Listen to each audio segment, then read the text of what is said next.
Steiner, Doctor of Medicine. Tonight's story has the title, A Glass of Fear.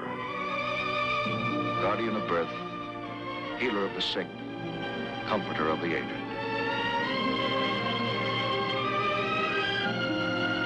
And the qualities of the worthy physician are three: the eye of an eagle, the heart of a lion, the hand of a woman.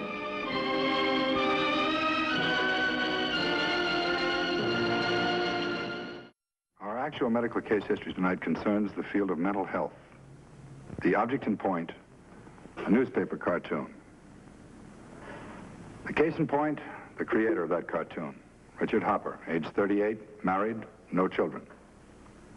Before the war, he was a struggling artist with emphasis on the struggling. While he was in the Navy, he began to draw the adventures of a cartoon sailor named Salty, and Salty changed his life. After his discharge from service, Richard Hopper signed a contract with a national syndicate to distribute his daily cartoon in several hundred newspapers throughout the country. Dick is happily married to an attractive, devoted wife. All in all, he's a very fortunate young man, but Richard Hopper would be the last one in the world to agree.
Hello, Nancy. Williamson didn't get the cartoon. Oh, hi, Marsh. I did the best I could. The deadline. Of course I know today's the deadline. But he wrote me all morning. Well, calm Williamson down. That's what an agent's supposed to do for me, isn't it? What do you mean, am I having trouble thinking this stuff up? Of course not. I knock this stuff off in minutes. I went out on a limb. Well, it's just that I haven't been feeling well lately. You know how it is. I'm sick. You lied. Hold on, Marsh. I told you the stuff is packaged. It's here. It's ready to go. If you'll get off the phone, I'll call the messenger. Williamson, get the cartoon. Of course I won't forget. Goodbye.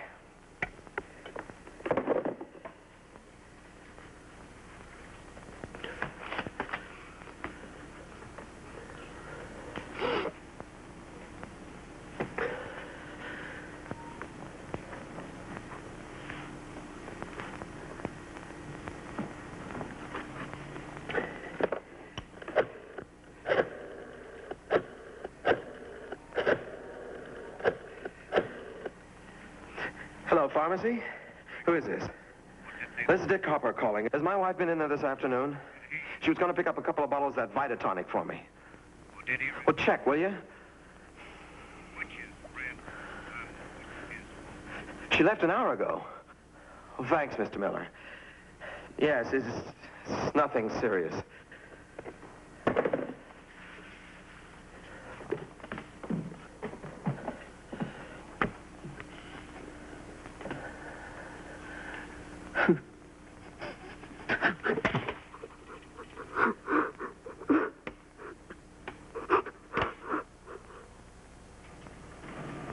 Maybe that will give you an idea, Doctor. The big item this month is Vitotonic. Last month it was called something like Miracle Salts. I used to laugh at him at first. I thought it was funny. It's not funny anymore. Doctor, I'm worried about Dick. I'm really worried. I must say, I don't blame you. About this big emotional outburst, when did that happen? It was just last night. He got up with a pain in his stomach. He hasn't been sleeping well for weeks. He asked me to get him some tonic. Not this, some other kind he's been taking. I got the bottle out of the medicine cabinet. Accidentally, I dropped it in the sink. It broke. The way he stormed in, I could hardly believe it. I've never seen him like that before. All over a bottle of that s2e tonic. He got absolutely hysterical. Kidding, so he's even making me jittery. Well, Nancy, I must say that I don't find anything serious in his file. 3 major checkups, and a couple of specific complaints, both negative. He was in fine health. Of course, that was only up to a year ago. Kept checking him time and again. Kept telling him there was nothing wrong with him.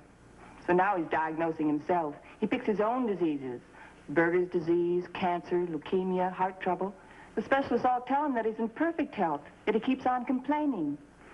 He's turned into a real hypochondriac. Well, if he is a hypochondriac, it's still an illness, as much as polio or Berger's or any other disease. And even if those aches and pains are caused mentally, they're just as real and just as painful as if the physical cause were there.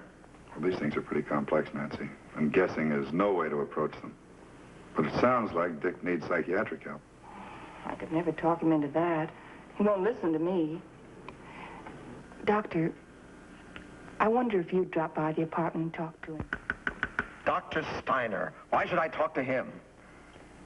Well, give me one good reason. Why?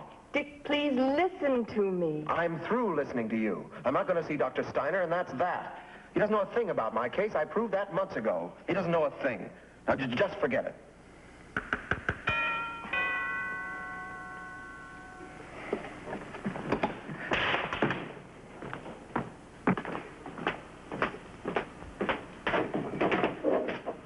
Hi, Marsh. Hi.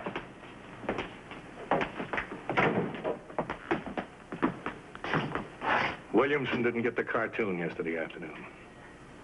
Sit down, Marsh. He also didn't get it this morning. Can I get you something?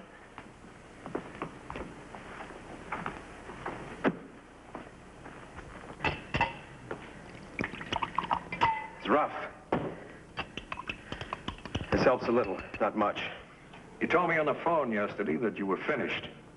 You lied to me. You weren't halfway finished. Look, Marsh, I've been fighting this stomach. You know the trouble I have, and then these headaches. I thought I could get the stuff finished, but Nancy didn't get back with the medicine, and... well, I hope Williamson didn't ride you. You got me burned, brother. Burned, baked, and broiled. I don't like it. And I don't like being sick. What are you crying about? Isn't that what an agent gets 10% for? You don't know what I go through. You work with the finished cartoons. After the work's done, then you move in. Sure, that's easy, that's fine, but where were you when this was blank? I'll tell you where. Where I've been for the last 6 months. in Williamson's office, trying everything to keep them from dropping you. Dropping me? Drop Salty? Hey, what's all the shouting about? Salty. He's trying to tell me they're going to drop Salty. Williamson told me this morning he'd like to keep Salty and drop you. Drop me? But I own Salty. He's offering you 25% of what you're getting now as a royalty. You're kidding. He must be kidding. I have a contract. The option's up in 2 months. Marsh, isn't there something you can do? I did the best I could do, Nancy. I'm sorry. You're sorry. I'll bet you're sorry. What an agent you are. You grab 10% to handle the top cartoon feature in the country, and what do? You louse it up. Dick, how can you talk like that? Marsh, you can't be that serious. For the last 6 months, it's been going downhill. Let's face it, it's flat. Salty isn't funny anymore. Oh, is that your opinion, Mr. Agent? Salty isn't funny anymore. That's my opinion. All right.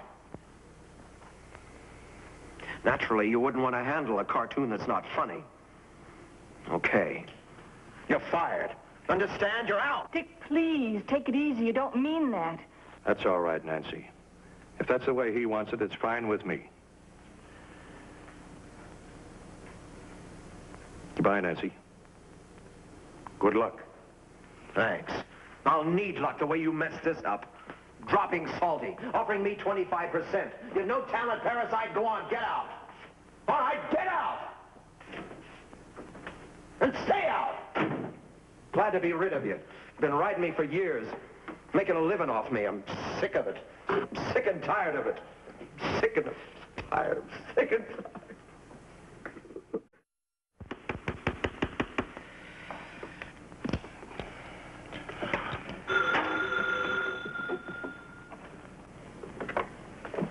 Hello. Oh, hi, Mr. Williamson.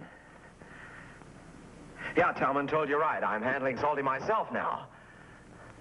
What seems to be the problem? The last 2 weeks have been in ahead of deadline. Not funny. Well, you never told me that before. Look, Mr. Williamson, I think I'm a better judge of that than Thursday and Friday? All right, sir. I'll get some replacements out to you. Bye. How about it? Pretty? Another one? Another? First in 6 months. You don't want me topped at the Harrisons, do you? Honey, tomorrow's the Harrisons' party. You haven't forgotten, have you? I'm afraid I have. I'm sorry, Nancy. I can't make it. But you promised a month ago. I said I'm sorry. I gotta work. You'd work better if you get away from that desk once in a while. Relax a little bit. Relax. The stupid party. Eating all the wrong foods, those poison drinks, breathing on all that smoke. It's fun once in a while. Forget your job. Forget Salty. Might help you work a little bit. Please. Don't tell me how to work. It's hard enough as it is, without any amateur advice. I'm sorry. How would a party help? Talking to all those stupid friends of yours. They're your friends, too. I haven't got any friends. Making me go to a party when I'm sick. When are you going to stop dragging me to parties when you know I'm sick? If you're that sick, go see a doctor, but don't go in there and take any more of those quack remedies and expect them to do you any good. Look, my health is my business. A lot you care anyway, just so you don't have to miss a party. Forget the party. I wouldn't enjoy it anyway. I'm just saying if you're sick, go see a doctor. Find a doctor that's good for you. Someone you'll listen to. Then take his advice. I've seen doctors, plenty of doctors, you know that. And they've told you and told you and told you there's nothing wrong with you, Dick. You think that way too, don't you? I know that. I've known it for a year. I know what goes on. Big laugh, huh? What are you talking about? You know what I'm talking about. Dick's funny. Always worrying about himself, thinking he's sick. Big joke. Very funny. Lots of laughs. That's not true, and you know it. I know what goes on behind my back. I'm tired of it. I'm tired of being sick and not getting any sympathy, no understanding from you. And I'm tired of breaking my back at that drawing board every day to keep this place going. So you can have a car of your own, all the clothes you want, jewelry, the best of furniture, the best of everything. I didn't ask for it, Dick. No, but you sure take it. And I'm tired of giving. Giving all the time. Don't you think I'd like to get out of this rat race and do something else? Something I really want to do? Well, tell me, what is it? What do you want to do? I'll help any way I can, but it certainly doesn't make much sense going on the way we have been. You're right. It sure doesn't. And I'm glad you finally realized that. All right, how do we wind it up? Do you want to leave or shall I? Leave? What do you mean? Well, let's face it, there's no use stalling around about it. It hasn't worked out. It's obvious. We're no good for each other. Dick, we're both tired. We're upset. Let's talk about it later. We're going to talk about it right now. Let's face it, I can't stand it any longer. Dick, please, let's talk about it later. There isn't going to be any later. I can't stand it. I told you it's too much. I told you I can't take it any longer. I'm a sick man, but I've got to work. I've got to save my job. I can't do it with you on my back. Can't you see that? Give me a break, won't you? You really mean that, don't you? Of course I mean it. How many times do I have to tell you I can't make it with you? It's finished. It's over. Dick, there's only one thing I have to say, and then I'll be quiet. I think you're a sick man. Not the way you think, not physically. But you're sick and you're a fool. Well, you won't listen to the doctors. You're too smart for everybody. You're a fool and you won't get over this thing until you stop being a fool. That's all I have to say.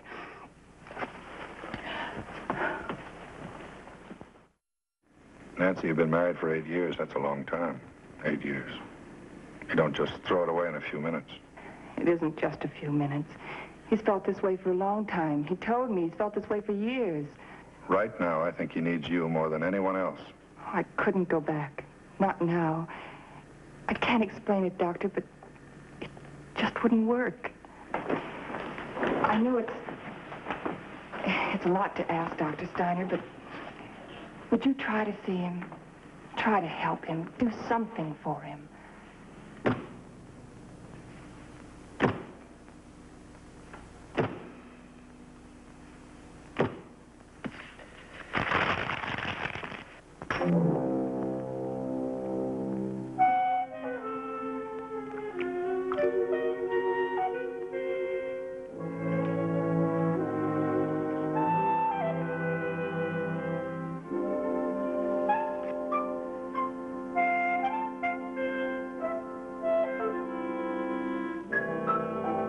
Mr. Hopper, as I told you, I didn't feel we needed these added tests to be sure. But here they are as you requested, the neurologist's X-ray report, the ophthalmologist's report. Mr. Hopper, you don't have the slightest evidence of a brain tumor. No, I suppose my hand isn't stiffening. I don't have these headaches. Well, of course you have, but not from a brain tumor. They're symptoms of a brain tumor. I've studied up on it. They're very positive symptoms. The human mind, Mr. Hopper, is a very intricate machine. It's fully capable of manufacturing certain symptoms of cancer. I can't believe you, Doctor. I know I'm sick. Somewhere, somehow, there's somebody who can help me. I know it. I need help. I'm sick, Doctor. I'm sick.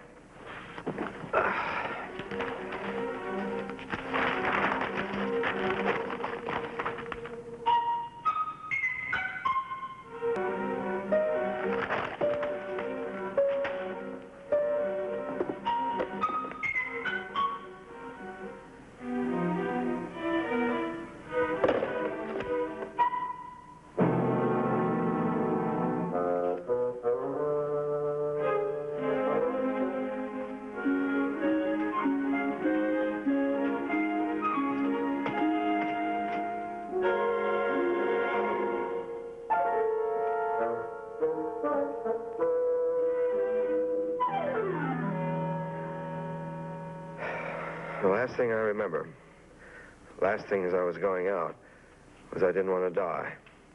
More than anything else, I didn't want to die. It's good to hear. There was a time I wondered about it. What happened to me, Doctor? I had everything I wanted. And suddenly everything was gone. What happened? I think you should know better than anyone. I guess I do. Your health goes, everything goes. That was it. I don't think I understand that. What was your big problem? Headaches. I had splitting headaches. I was trying to draw with a hand that was as stiff as a board. You had medical advice. The doctors who checked you said you were physically sound. I don't care what they said. I felt it. I can feel the stiffness now. I'm sick. Now, wait a minute. Did anyone ever suggest that the trouble wasn't physical? I felt it. I had the pain. I'd suffered with it. Dick, you called me here because you wanted me to help you. That's right, isn't it? You're the only one I could turn to. There's nobody else. And I've just got one point to make. I can't help you unless you help yourself. My mental condition, that's what you mean, isn't it? They suggested that. Mental help. Doctor, I'm not crazy. My mind's all right. I'm just nervous, that's all. I'm disturbed. Now, you're an intelligent man, and you know that a need for mental help does not mean insanity. Maybe so, maybe not. Even if I need it, I don't know if I could accept it. Without your cooperation, there's not a thing I can do for you. What do you mean by that? You won't help me? Is that what you're getting at? No, it means that I can't help you unless you do cooperate. All right, Doctor. I haven't got anything to lose. I'll try. I promise I'll try. In the initial weeks, the patient was engaged in lengthy discussions of his problems and feelings. It was explained to him that behind most irrational fears of illness, there usually lies a subconscious wish to escape from some frustrating situation or conflict in the patient's life, to resolve such conflicts by a flight into illness. At this point, it became apparent that a psychiatrist would be of great assistance. The patient was referred to such a doctor, James A. McNally, M.D. His consultation with Dr. McNally covered a period of 7.5 months. During this time, Richard Hopper came to understand more clearly why his hypochondriacal fears had taken such different forms. Apparently, Richard Hopper's lifelong ambition had been painting, fine painting. His cartoon work, which had given him prestige, security, and a measure of wealth, had been accidental. But once enjoyed, it was difficult to renounce, even in favor of youthful ideals. Thus faced with a life situation which was growing more and more unbearable, he had sought escape by falling back on the excuse of being sick. The reason for this also became clear. In his childhood, Richard Hopper's parents had been overly strict with him. Sickness was the only excuse they would accept for any failure on his part. So when faced with an intolerable situation in adulthood, he'd unconsciously fallen back on the old childhood formula, the perfect excuse, the only one acceptable to his conscience. As he began to recognize and understand these patterns, Richard Hopper took his first important strides toward recovery. I was beginning to worry about you, Dick. It's been quite a while. Yeah. A long trip through the deep, dark canyons of Richard Hopper's mind. Guess who the culprit was? The one who loused up the machinery? No, I don't. What's your guess? No guess at all. I know, or I'm beginning to know. Oh? Yeah. Here's the culprit. Salty. Well, that's too bad. I always liked Salty. Too bad to see him turn out guilty. You sure he's it? For the most part, anyway. It's funny. A few lines on a piece of paper. You do it day after day after day. 11 years ago. Amazing, isn't it? Salty's brought me a lot. He's cost me a lot. Well, it's just about an even break, wouldn't you say? I guess. Still, he reminds me of a lot. Navy, war years out in the Pacific, all the guys I knew. Salty's come a long way. I was just a kid when I started. The great times. I guess there are always great times when you're a kid, young, full of ideas. And how about when you're not a kid anymore? When you have to grow up whether you want to or not. How about that? Yeah, how about that? Look, Doctor, I want to be an artist. I mean a serious artist. I finally got around to admitting it, even to myself. You decided what you're going to do about it? I think so. I'm going to sell Salty down the river for 25%. Then I'm going to go to work. I'm going to move out of my apartment into something smaller. Sounds like a pretty fair idea. You really think so, Doctor? You don't think I'm throwing Salty away, wasting him? Salty's had his inning. He's lived long enough. I think it's your turn now.